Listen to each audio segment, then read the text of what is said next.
तमेव शरणं गच्छ सर्वभावेन भारत तत्प्रसादात् परां शान्तिं स्थानं प्राप्स्यसि शाश्वतम्।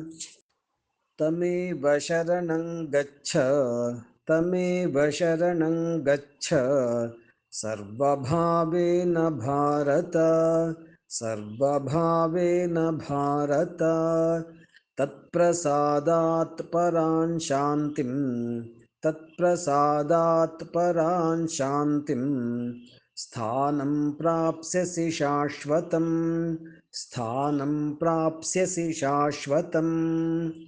तमेव शरणं गच्छ सर्वभावेन भारत तत्प्रसादात् परां शान्तिं स्थानं प्राप्स्यसि शाश्वतम्।